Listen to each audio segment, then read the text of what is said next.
এয়া একাগ্ৰনাথ প্ৰতিযোগিতাৰ শেষ নাট্যদল।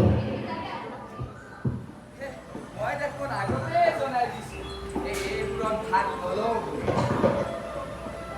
আপোনাৰ দৰে আদৰ্শৱান মানুহে সমাজৰ নেতৃত্ব লোৱাটো দৰকাৰ।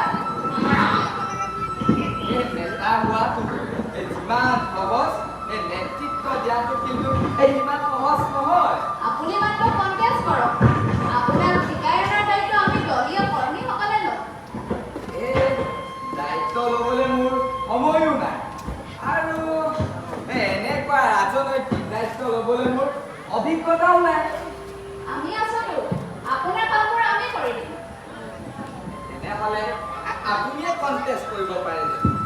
আমাক কিংমেকাৰ হৈয়ে থাকিবলৈ দিয়কচোন। এই কিংমেকাৰ, এই হাতৰ আঙুলি ইচাৰত নচা উতলা হ'ব লাগিব তাৰমানে। না না, আপুনি তেনেকৈ নাভাবিব।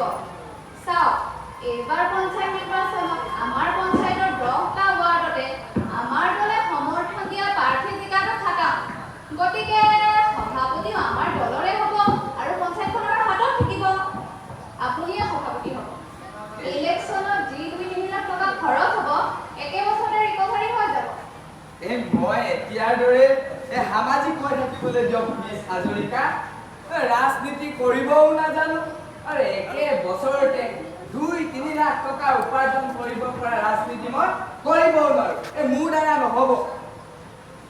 আমাৰ এগেইনষ্টত থকা লবিটোৱে ঠিকাদাৰ আপোনালোকৰ দৰে নিকা মানুহবোৰে দায়িত্ব ল'লেহে ৰাজনীতি পথাৰখন ভাল হৈ থাকিব। ৰাজনীতি পৰিষ্কাৰ হৈ থকাটো দিব জানো সুবিধা কম, আৰু এই বোকাময় পথাৰত নামি নিকা হৈ থাকিবলৈ দিবনে? মই